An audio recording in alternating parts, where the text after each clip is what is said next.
Mbote lisusu bandeko nanga, bino bandeko oyangai, masolona depuis lelo mardi 26 janvier 2021. So, yayi lunga ilukamba. Masolo tokobeta. Tokobeta masolo bandeko nangai, nomination et directeur du cabinet à chef de l'État. Masolo. Tokobeta masolo bandeko nanga na oetali tracteur ekotula ministre de l'agriculture akosala nini pona kosunga bato inquiétude ya ba congolais bokolanda ndeko moko atongi na tunnel na 5e rue atie bare ya eba tango bazobenga na bato wana ya eba kangaka te eza ya nani epona nini masolo na député. Tokobeta masolo bandeko na ngai mo ambiance wana tomeka ko réfléchir mukolo mwa lelo to solo laka to pesa na ka ba mwa information talaka ka nalobaka na bino bolingo ya ba congolais eleki nyonso ezala na religion ezala wapi yango bokomona bandeko ndenge tolobaki eza interaction donc interaction. Bandeko bakolanda masolo na député Brésil. Masolo na député Ndeko Eliezer en direct de Brésil. Oyo ne place biso de la information sur Pea Solo. Ouais. En direct de Brésil, masolo na député. Nkonzaba député. Merci beaucoup. Nzamba Pambola sunga protégé. Apesa pe ya mingi oto zela. Futur président. Ata 2023 te. Ata 2028 te. Mais un jour professeur Kokisama, président na biso ya République après Félix. C'est Ndeko Eliezer. Si to pona ye déjà. Nzambe pesa pona ye. Boya italio ntemeke vimba yo. Ta mususu yo wana. Ah, Ndeko Eliezer. Voilà. Waneza en direct ya Brésil. Masolo na député kolanda makuna. Tolobaki to solo la kabande konanga. Bokolanda bande kwa Belgique, mais toko espacé bango. Bandeko ya France pe monsieur Abdoul ndeko nanga Abdoul azapona monsieur Freddy masomwaza na Belgique. Donc tokomeka kobeta moi masolo ndengo wana malembe mais avant que tozo msusu nalingina ebisabino ke Rudi andi apesi lisusu bandeko na ye sourire. Rudi andi azana Lausanne na Suisse. C'est un enfant qui bénéficie de l'amour de sa maman. Et sa maman s'est toujours battue, quel que soit l'état de l'enfant, que moi n'a se sentir quand même na mokibi. A regretté te kobotama koya na mokibi. Rije andi olobiboni. Natindi loso na madeso na bandeko nanga 2021 on ne va pas nous intimider. Bravo Ridge.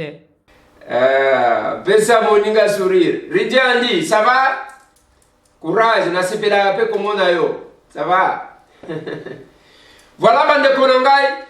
To sala pesa moninga sourire pour que muto a regretter cause la mokilité. Muto a regretter cause la congolais. To sunganaka. J'ai toujours dit merci na bande konabiso ya Brazzaville. Bande konabiso bangolais. Parce que chaque fois que nous avons un problème, ba intervenant. Yo ka muntu muzuzu azoto.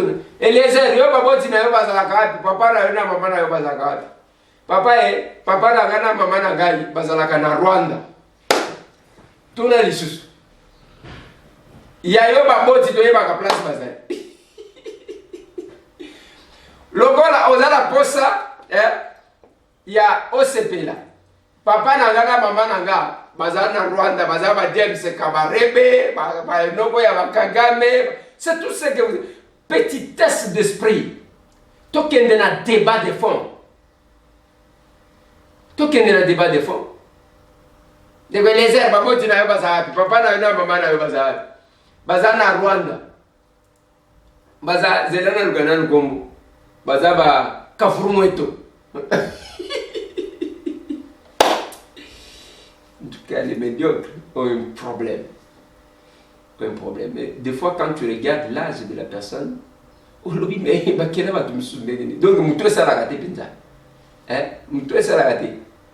même réflexion na logique, c'est un problème. Ma solo na député bande kolanga na lignina lobela nomination ya Dile Nyembwe comme directeur de cabinet et chef de l'État. Ordonnance. Ordonnance numéro 21003 du 25 janvier 2021 portant nomination d'un directeur de cabinet du président de la République.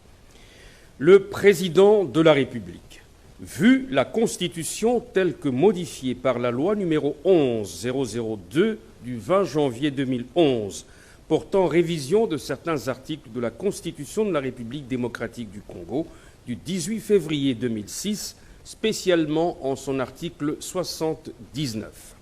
Vu tel que modifié et complété à ce jour, l'ordonnance numéro 09003 du 30 janvier 2009 portant organisation et fonctionnement du cabinet du président de la République, spécialement en ses articles 3, 4 et 7, revue l'ordonnance numéro 19001 du 25 janvier 2019 portant nomination d'un directeur de cabinet du président de la République, vu la nécessité et l'urgence, ordonne. Article 1er. Est nommé directeur de cabinet du président de la République, M. Guilain Nyembo Mbouizia. Article 2. Sont abrogées toutes les dispositions antérieures contraires à la présente ordonnance qui entre en vigueur à la date de sa signature, faite à Kinshasa le 25 janvier 2021, Félix Antoine Tshisekedi Tshilombo, pour copie certifiée conforme à l'original le 25 janvier 2021, le cabinet du président de la République, professeur docteur Désiré Cachemire Colongel Hébérande, directeur de cabinet intérimaire. Voilà. Il remplace le directeur de cabinet VK, Vital Kamerhe. Et Vanda Kimikolo Ebele parce que procès Banda Kala. Et la condamnation est intervenue. Le chef de l'État Félix Antoine Tshisekedi a été Eberan comme directeur de cabinet intérimaire. En attendant que le dossier avec a évolué. Et batu bazaji kolo ba de gauche à droite ndeni mutu bakanga yazo zwa salaire azaboui. Il regardait côté là, ici il y a dossier. C'est comme ça qu'il s'est tué. Makasi ya mwana mobali wana akovana na ekimia avant ni ekimia. Il n'a pas remplacé Eberan Kolongele. Parce que le professeur Eberan Kolongele faisait l'intérim. Et Guilain Nyembwe Azalaki parmi les adjoints à Vital Kamerhe. Lui s'occupait des finances. Eberan s'occupait de l'aspect juridique. Bazane Mwana Baza Ebele. Je connais Olivier, je connais Bazapuna. Maintenant, quand Kaka na bango, le chef de l'État a porté son choix sur Moko Nabango, qu'il a élevé comme son directeur de cabinet. Guilain Nyembwe, c'est un ancien de l'UDPS, ce monsieur calme et non moins conflictuel. Guilain Nyembwe na toyokate penza na toyokate dis-moi tous à la surprise désagréablement mais Guilain na toyokate penza. Je pense qu'après observation et chef de l'État yemo quoi décider yoko s'occuper na cabinet et le professeur Ebera Kolongele rentre na poste na ye. Il y a directeur de cabinet adjoint. En toute humilité. Il est là.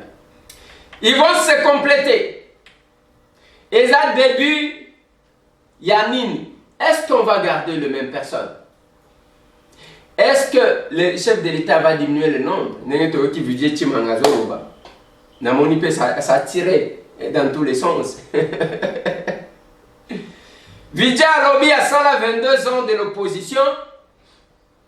Alobi, il ne faut pas diminuer train de vie à l'institution en commençant par l'institution président de la République. Vidja Chimanga Azali, conseiller spécial et chef de l'État, chargé à questions stratégiques. Alobi, il ne faut pas diminuer le conseiller, pas diminuer le cabinet à chef de l'État. Le chef va faire une sélection. Oyo ko travailler na Guilain Nyembwe. Oyo, la République attend beaucoup de lui. Akolmate bisika tozayi koloba place wane salemi. Mais ce qui est grave aussi dans tout ça, l'ordonnance qui venait d'être élue, ezaki surprise parce que depuis avant-hier, badozayi koyeba bazo nommé Guilain Nyembwe. Qui a fait filtrer l'information? Théorité. Mes très sincères félicitations, monsieur le directeur de cabinet, Guilain. Mais c'est un mot que je suis. Et votre frère compte sur vous. La République attend beaucoup du chef de l'État. Alors que le chef de l'État, Azanzambeta Kosala miracle était, il faut qu'il ait de bons collaborateurs, des collaborateurs capables. Yakosungaye a reçu Mandanaï. Plein succès, monsieur le directeur. Plein succès. Et surtout, aux amours payatés, aux amours nanako, yebi makamba combat, yebi batu, ainsi de suite. Bosunga chef de l'État, c'est notre souhait. Parce que Kobanga n'a pas que tout tombé dans le système de pensée unique.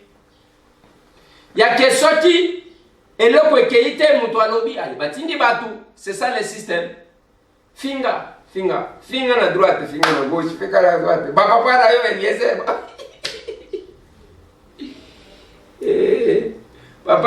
Papa Nangaza na Rwanda. Azaka komona eka furumweto. Mama nanga komona mushiriba baboroma.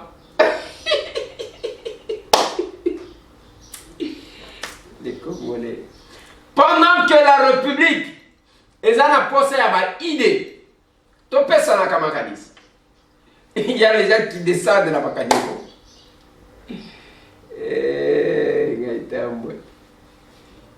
Bakolanda biso na Belgique, Freddy Masombo. On va organiser prestation de serment à la juge, ils vont gagner un boycott de tout maintenant. Donc il y a un mais ceux qui ont boycotté, même tout à l'heure, ceux qui indépendaient, ceux qui ont gagné un boycott, et pour ça, je vais vous lire l'article 199 plutôt. Il y a un règlement intérieur. Masolona député de Kolezer en Belgique, Freddy Masombo, Tokolanda yo, Zamba Pambola yo, Pesa Mouninga sourire. Merci de Kolezer.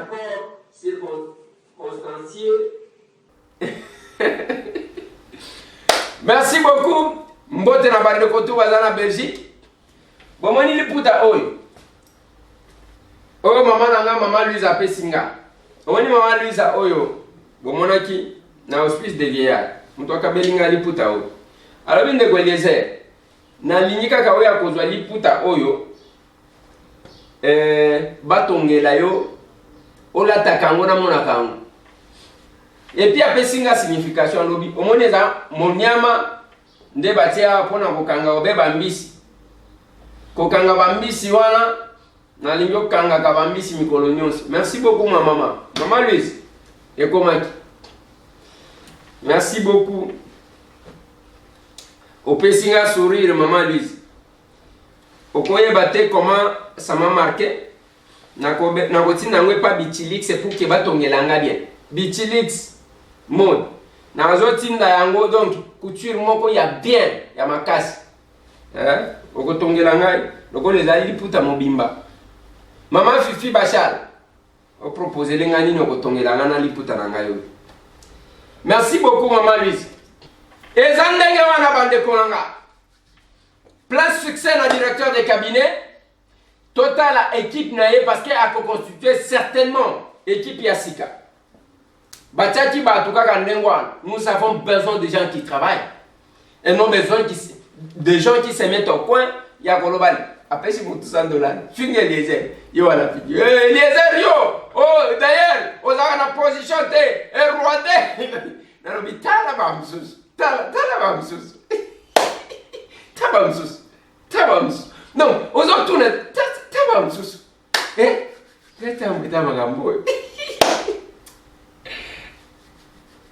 Sala Moussala, ba pesio confiance et pas chef de l'État nommé yo. Sala Moussala marqué. Il y a qu'un jour, ceux qui ont au Vandi Boenafan, on a dit quand j'étais conseiller du chef de l'État, t'allais le Konasala, t'allais le Konasala, t'allais le Konasala. Domaine Nanga, secteur Nangaï, voilà l'apport que j'ai apporté. Nous avons besoin de gens qui disent ça. Quand j'étais ministre, voilà ce que j'ai fait. Voilà ce que j'ai fait. Biloko wana netingatam. Nazapena ba petit awat. Na kotinda pe ba fingi bato. Na kotinda pe ba keso ki biso nous prêchons l'excellence. Yakana ba idée. Loba que mais c'est un place au kosi, place au kosi. J'ai dévoilé makambu ya miba. Ngai. Baloyo toko funda, toko sala bo. Nazo c'est la plainte. Ti le le yakate.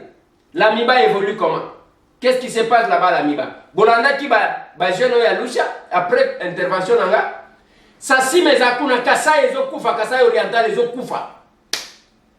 Ezo kufa parce que les deux sociétés minières ezaba tumisusu nde bazui. Lobi to ki ke bakangaki DG ya Office national de tourisme.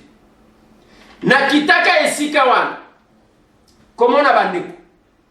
Les gens ont cru ce qui n'est pas toi qui est bakangi mbalamo ami kangeli nanda kusuka suka bazuye ba memiye na palais de justice awa blague ezate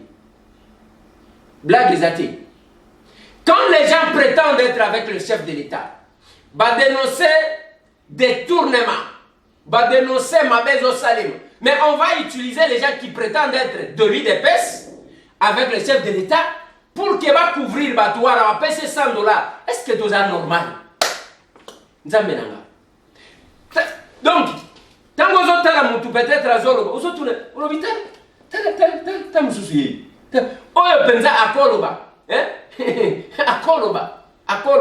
Les chefs de l'État attiquent la justice et l'indépendant.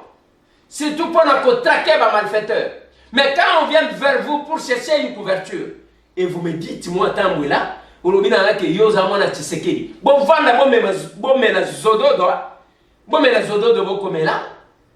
devez apprendre à vous taire. Bon, mais là, le toko. Bon, mais là, moi, mouchoro wana boko melaka. Laissez les combats, la politique, à ceux qui ont l'art de l'excellence. Parce que la politique, on doit prêcher par les hommes. Le chef de l'État est là. Bah, mais là, il y a 6 millions au début. À Boya. Yo pe basi ba memeli yo nini oboyi. Eloko nini? Zéro. Allez, vous montez des petits trucs, vous oubliez qu'il y a un taliban kolikibili. Vous oubliez ça? C'est parce qu'on n'est pas autorisé. Un jour, on a combien de armes non conventionnelles. Bon continuer.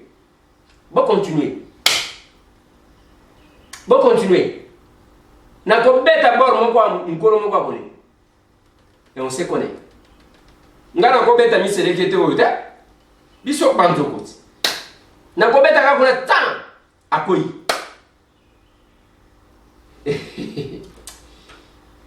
Tozana problème actuellement ya agriculture.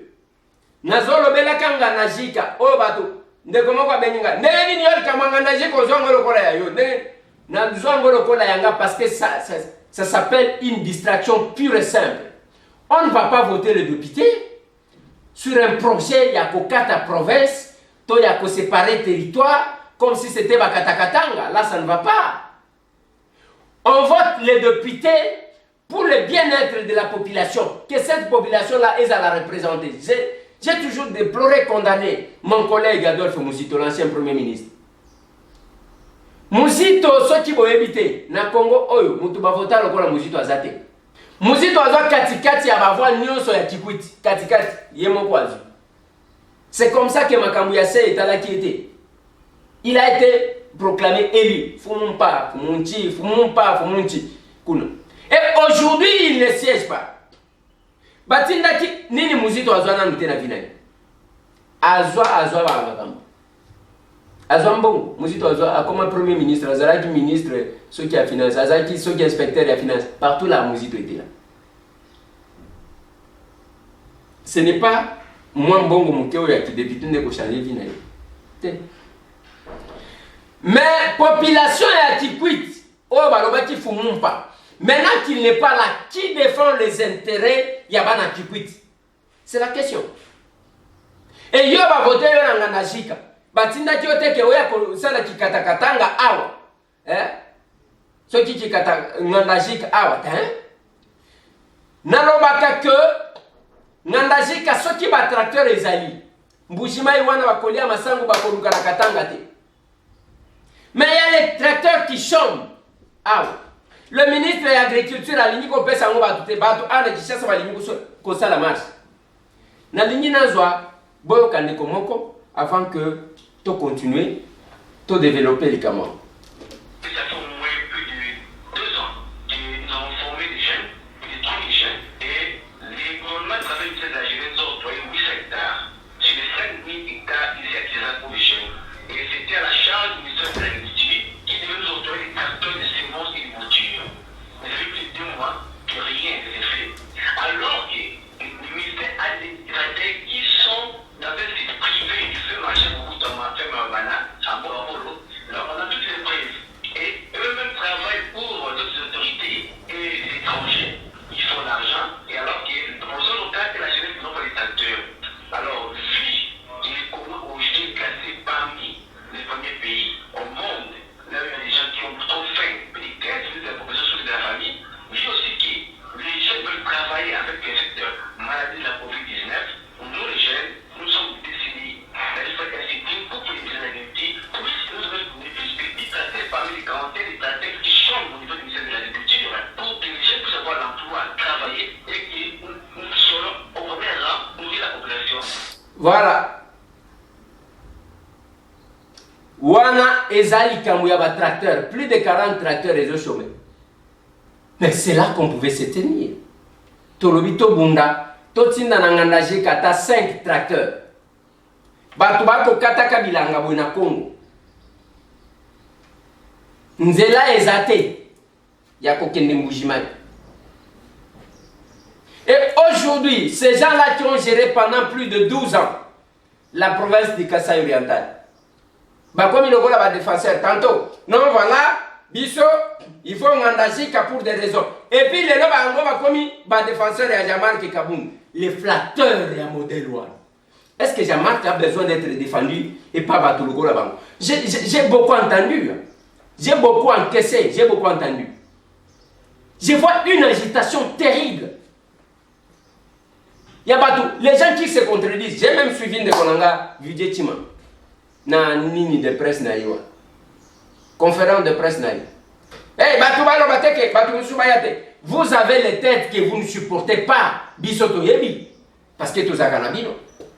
Alors si tel est le cas, pourquoi vous ne voulez pas aussi que Bolingi Batou va critiquer Batou Moussoute? Pour nani biro ozo critiquer ozo supporter Baonte Poane. Il faut quelque part là, tous à la quand même cohérent dans ce que nous sommes en train de faire et ce que nous sommes en train de dire. Sinon, ça va dans tous les sens. Qu'est-ce que vous voulez? Les chefs de l'État, appellent ça ma responsabilité, n'a pas appelé ça ma responsabilité. Montrez-nous de quoi vous êtes capable, tout simplement. Mais quand on parle de l'union sacrée, cela ne veut pas dire que, bon, et comme une union sacrée, même Kabila Koya Kokota, maintenant ça deviendra quoi? Si on doit dire, nous accueillons tout le monde, allez, de manière aveugle. Ceux qui vont prétendre poser dans l'opposition, Boyebi, histoire, il sort, il sera le Boyebi en côté. Boni Boyko, ceux qui vont aller quitter bon vanda botangaka. Ceux qui vont aller quitter bon vanda botangaka. Et voilà là où j'ai dit, Bande Konanga, tracteur réseau chemin. Ministre de l'Agriculture, Azo Salanini, Lelo Makamunabino et Sili. Nalobaki lobike, Oya ebike ministre Azana Nyungunaye. Bosenga, ceux qui a des fois ba veste, ceux qui ba sapato, Senga et Ngongango Yango. Mais nous sommes là, le tracteur est vendu, et ça, sous Kabila, to salaka enquête. To keka na plateau de Batekewan. To kuti ba tracteur pendant que Batoazo Lugango, Bazo Tandelango Nini, Bazo Tandelango, ba Foufou, ba Bilamba et commandez-moi. Pendant que les gens ont besoin. Ceux qui basent ba tracteur, batindi na Ngandajik. Ceux qui basent ba tracteur, batindi na Kabinda. Ceux qui basent ba tracteur, batindi na Mwenadit, kuna na Luputa. Bande Konangai, est-ce que vous savez, Batindi Kunana Lubao, vous savez combien Biloko ya Kolia Nenge Kobana Koya, même dans Mujimaiwa. Le mal c'est quoi? Dans Mujimaiwa, il y a Fufua Masangu. Mais Masangu a Bazoka Tangote. On reste là en train d'observer. Comme conséquence, dès que Katanga va Kanimo Mke, crise de côté dans Mujimaiwa. Alors que tout ça n'a pas. Mabele, ou vient à Gabriel Mokabenga, t'es arabe.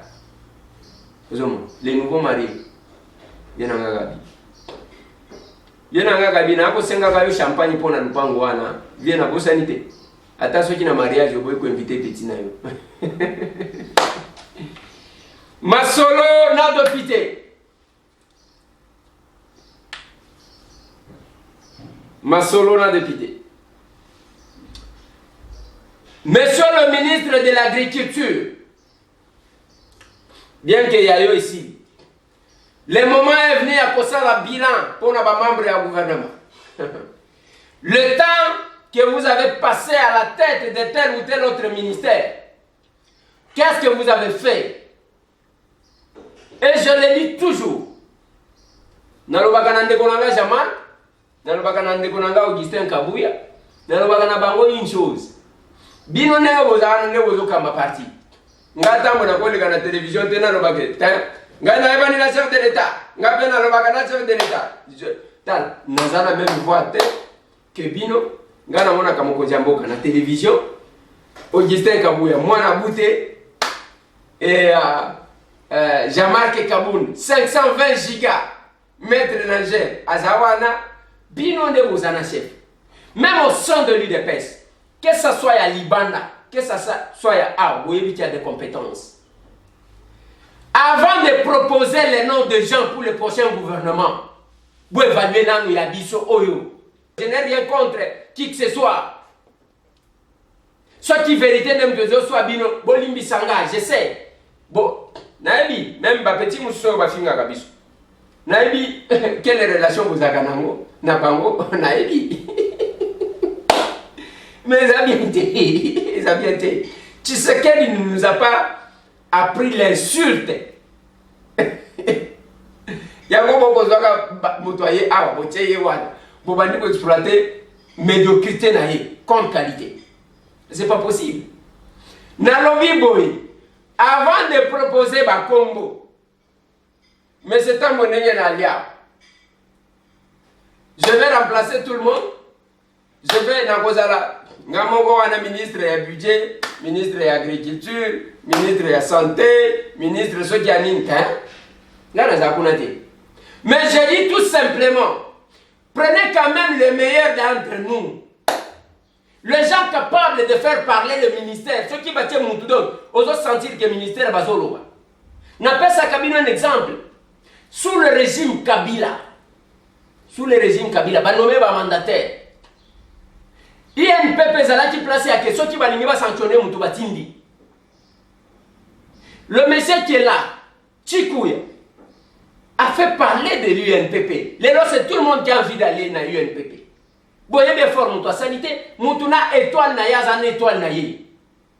Il a construit un bâtiment à l'UNPP à ce niveau. Donc, vous sentez que ça va. Et pourquoi j'ai toujours aimé ce monsieur-là? Je suis arrivé à Mbujimai. Hôtel ya liboso oyo ko se sentir lokola ozaka na Kishasa ezaya mwana mobali wana. Oui, osali okepe osali pas na binote.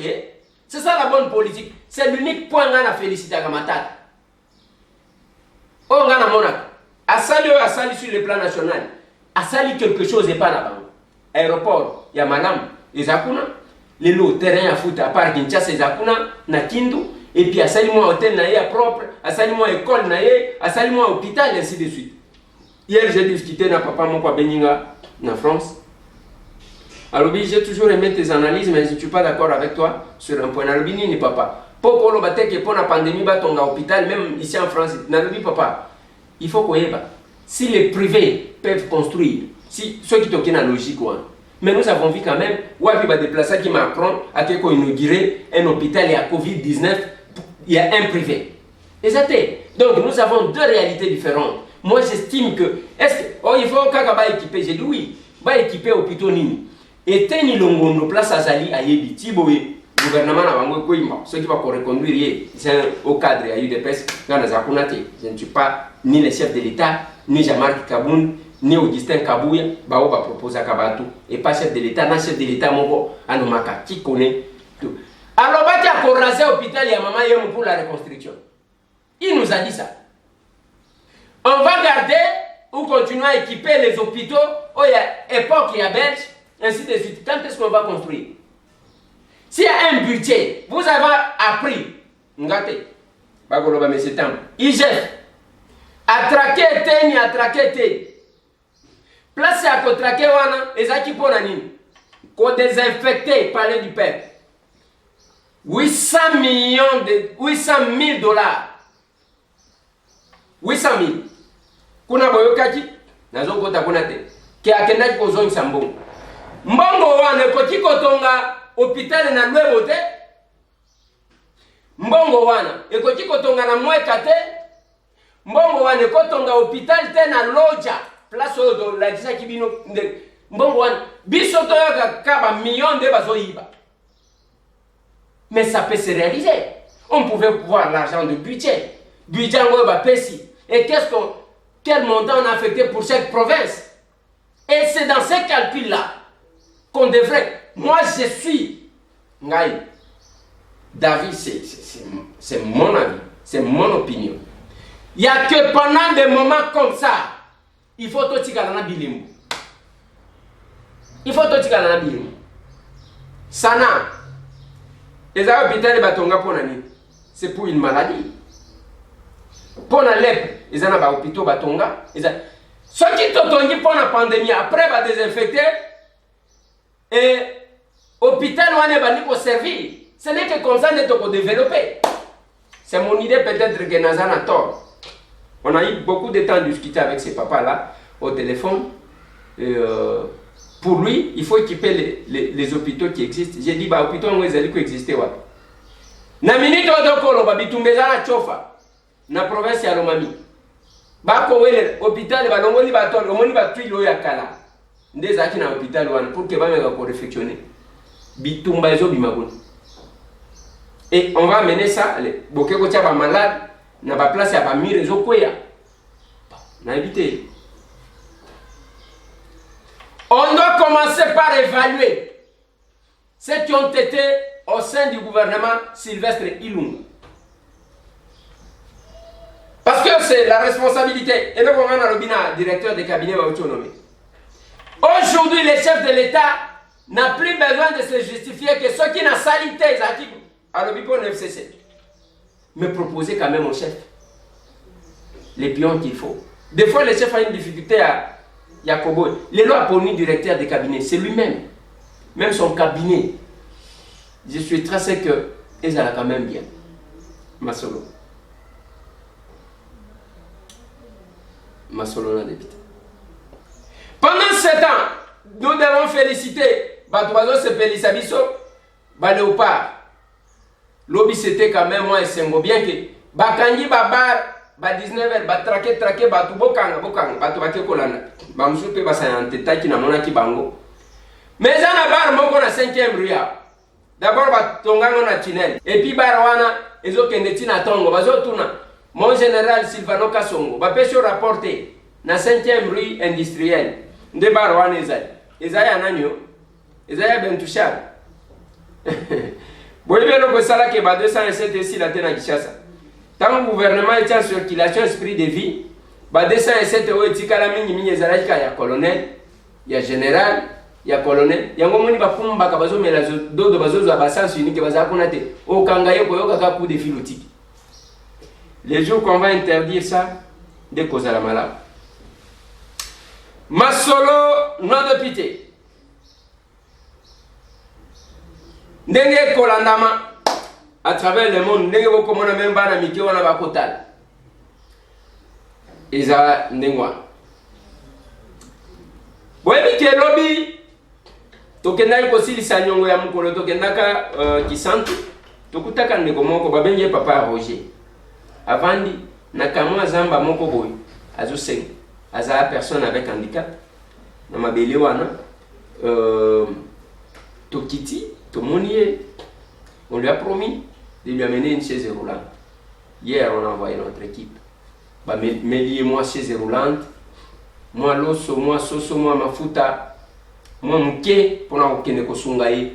Parce que tant que tu as le mandat national, et ça, quand on a mon côté, allez, bah, je suis allé à mission en Ituri. Mais pas en Ituri, je suis allé là-bas. Est-ce qu'on a dit ça? Je suis allé à mission comment on dit? Kotangoyo ezani abumba bana bumba oyeba kabango to sundola ndingo wana metozaka le mandat de député c'est mandat national pembeni wana tozana kasangula prépayage ce monsieur là bakobi misaye na chaise roulante na yewa nazo senga mais avant quand même likolo olia kovana na mabele ndenge tokotaki. Nous avons fait ce que j'ai constaté que il lambaka ka ona monaka ye nangwa lati mukolo tokendaka nde yangwa kolata. Je suis en train de penser comment kosombela ye mwa bilamba natindela ye lisusu bakende kosunga ye.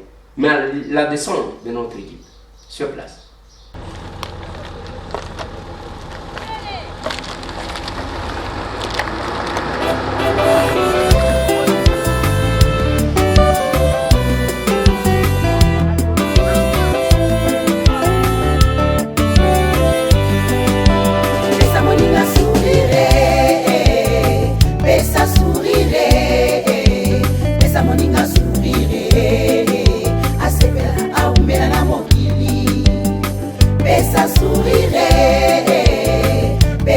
Voilà, monsieur le Président, quand il y a honorable Ndeko Eliezer, que il bien que de bien rien Ndeko Eliezer pour ça quand il y a bien ça boité. Ah, tu vas avant que le Canada d'akutai na papa télé avant d'akiawa na vélo ezala kité. Il y a pesa qui promesse que akoya kotikila yo vélo. Alors comment on a biso le quoi tous les équipes, ça veut tout monde y est mon quoi yé. Pour l'idéologie na zala kana européen ça moninga sourire. Pourquoi papa zala ki wana zala ki na c'est des fois pesa sourire. Sourire mon anité. Mon anité. Sourire mon anité. Mais quand tout c'est cassé sourire mon anité.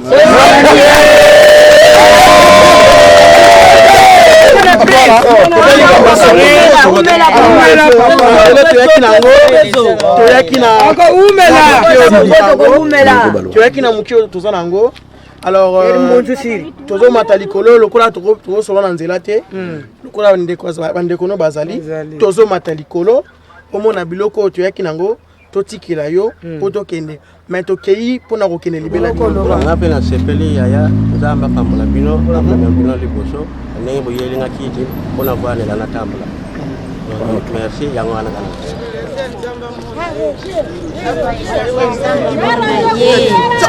pambola ye penza pambola papa o papa les airs asali nzamba pambola ye penza pambola pe bino botika biso te soki bokutana makamba boye bosunga biso awa tozana wapi atozana kingwala liboso ya kasangu soko leki péage merci mingi pena na père Eliezer na makambo ya misala mbala liboso tomona kasango pena mutu aye pena amoni mutu apromettre ye pa kokisi ezaka ya liboso tomoni donc nzambe pena pambole na oyo asali donc esali biso bien père ndenge azwi velo banini ebeleka mpona ye. Merci mingi papa Eliezer asali azalaki nini na koleka mais nzambe amoni asi motema na ye amoni moninga na ye na mabele atelemisi motuka na ye mpe abengi ye atalisi azalaki nango posa nyonso alakaki na ye mpe ekokisami azwi limero ya telefone akepe azobenga mpe ti mpe lelo mpe mokano esala nini ekokisami velo na ye yango avandeli en tout cas tosepeli makasi.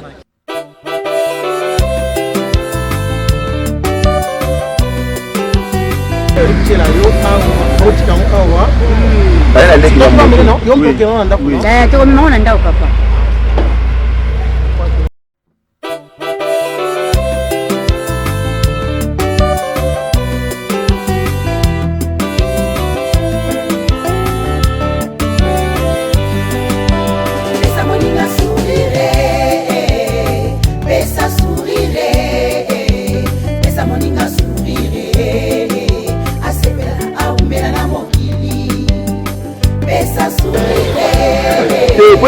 Lokola ndeko Eliezer député alekaki amonaki nde papa nde toprometaki ye tokozonga tozongi nde biloko toye nango mais lokola toye tokuti ba nyonso bazali bandeko bazali nde na ntina wana mokio toza nango tokokabola ndambo tozopesa papa saki na ye ya loso tozopesa ye na quelques pièces ya soso na ndambo huile oyo kotikala tozotikela bandeko nyonso tozawa totikeli bino boyokana na ndenge nini tokabola ndambo donc tosto eleka ndenge ya bien parce que koza na mbala ya suka te ezali papa toye toyaki mpona ntina ya papa mais lokola tozi makambo tokozonga mpona bato nyonso to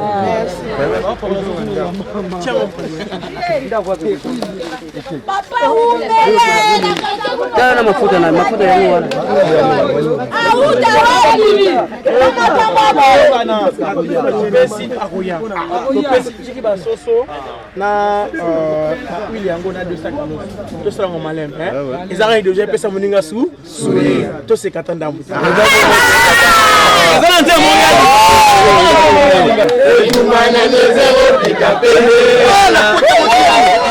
betu bantandu kuna kibambi munjela sona lemba unokatili ya nzau kamuli buntedi bwago papa Eliezer nzambi kanjika mfu mama konde likiyali tata nzambi kankoma imawu kantoma likulinjia kibene mfu ibetu bana bakende kafetu sunga diaka tuvuile mfuni mapolo mayantu vuata ibinkuti biyani minleri katugana minleri mapolo basana kasiyani Eliezer musapeda tuvuata miawu tugana matondu tufete kumvota betukulu tufete kumvota papa Eliezer kaswaka kifuli kimosiko kafete katanda musa kulu tunzaya betukulu esungata transport pour vous mener la biloko oyo merci ni vraiment que c'est pays ba maman aujourd'hui merci ni pour la papa Eliezer oya sali pour la papa di Roger ce qui papa di Roger tepe mais te yebaki papa Eliezer te to yebi na sima papa di Roger donc nzambe azwa lokumu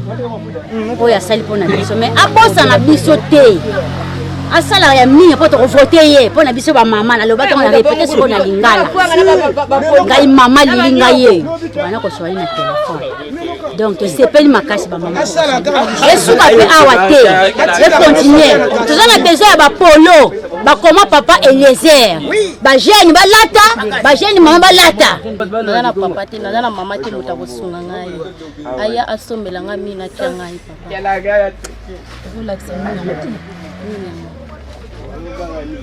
basombelo minu loba numéro de téléphone 090 31 23 034 bandila kombo nde mama sekele donc nzambe na batela kale yani kwari betwa kulo ibelo mbwelo ko won sepere nzambe ala lupambulo ngene kon kwari merci kana voilà esengo ezalaka ndenge wana botika makambo ya kotuna oza mtu alikolo nini nalobaka na bino netinga na ba mutualité na kendaka te yango ezoyoka bato yo papa na yaza wapi nalobi papa nanga azaka forumweto azana Rwanda mama na yo azanani azasoki nani mutere munano mweremono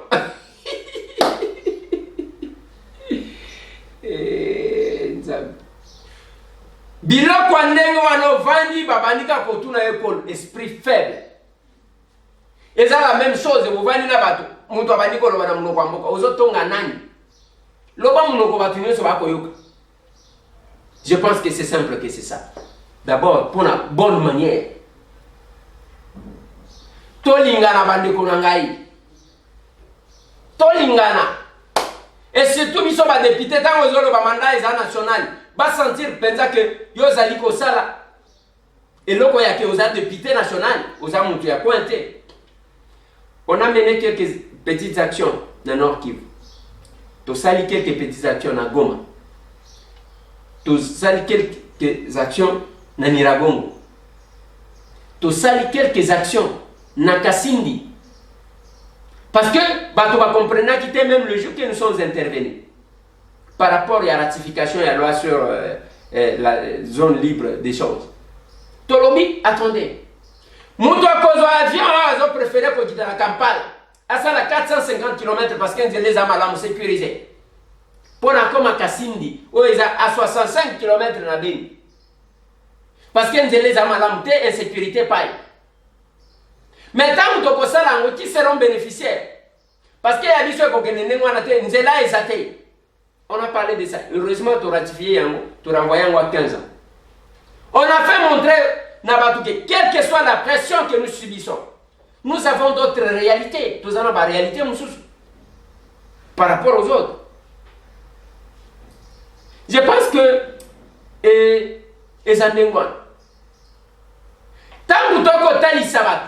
on a fait cette petite action autodédiate dans la distinguée première dame.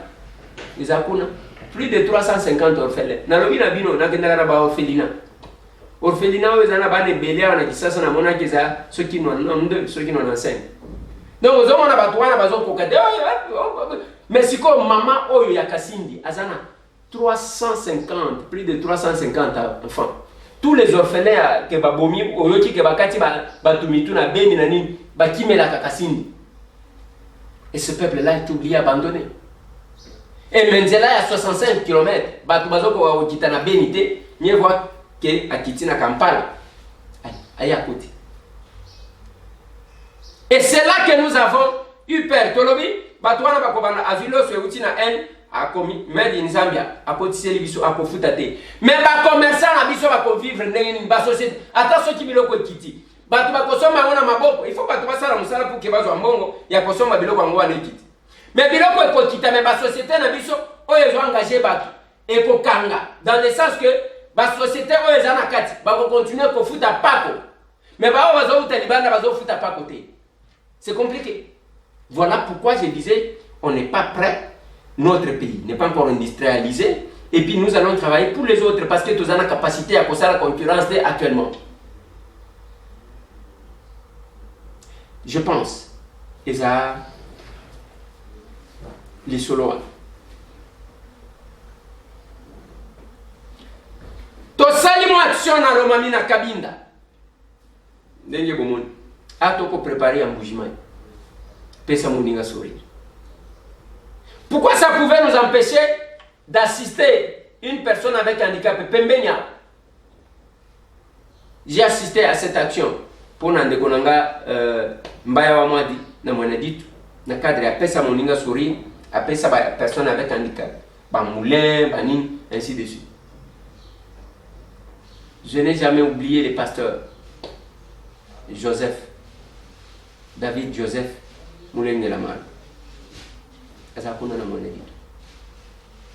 Quand ça a quelque chose, la vie est belle quand vous la menez avec les autres.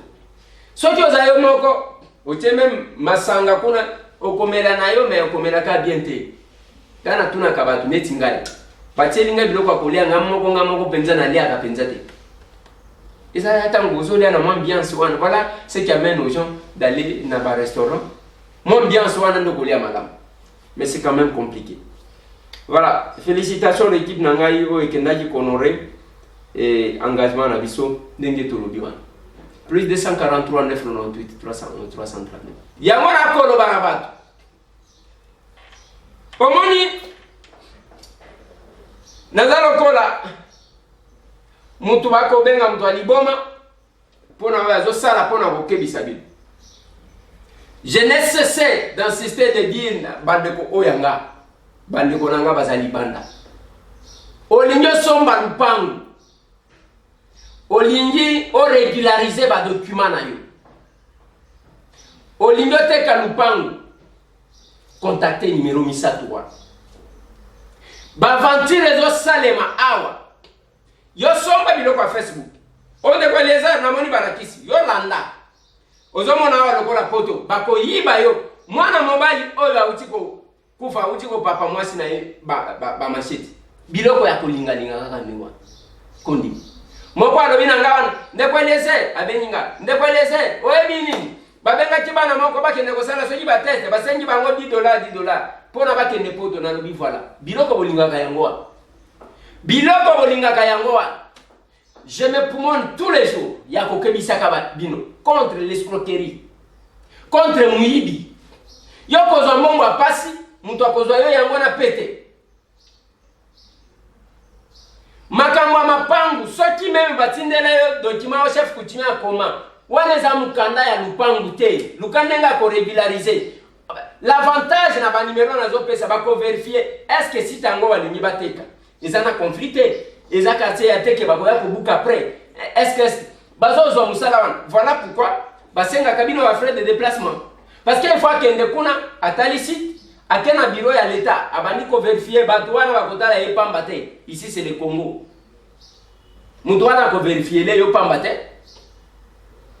mais lokola bino des fois boyoka kate boko banaka ndeko Eliezer site wana toki bazoloba o site ya Lola o site ya ba Angelo site OK kende na site ya ba Angelo un jour na kotuna kayo okota na site ya diabo c'est compliqué nazo suki sawana bande konanga masolo na député lobi na kozwa ba audio na bino pona tolobela profil il faut premier ministre azala ndenge nini ba critère il faut ba membre ya gouvernement bazala ndenge nini il faut ba membre ya cabinet ya chef de l'état bazala ndenge nini il faut donc moi profil wana tokopesa boye baka système na biso 30 secondes a biso to finga kate ezakandi ba idée lobi na kozwa ba audio na bino profil ya premier ministre nazo pesa exemple tolingi premier ministre azala par exemple mutu atanga soki atanga kozala mutu atanga boye mutu abala tolingi premier ministre mutu asala nanu te to mutu azana expérience mutu asi asala tolingi premier ministre mutu atangama na muyibi te tolingi premier ministre bon biloko ndenge wana nalingi 30 secondes kane tolobaka mbote ndeko Eliezer na bengi yo na Irlande ngai pona ngai premier ministre il faut azala boye okomona 30 secondes wana ekotina c'est notre souhait lobi to ko échanger na bino merci na bino tout bandeko nanga bisika tout bokolanda biso plus de 143 998 311 332 tokota merci.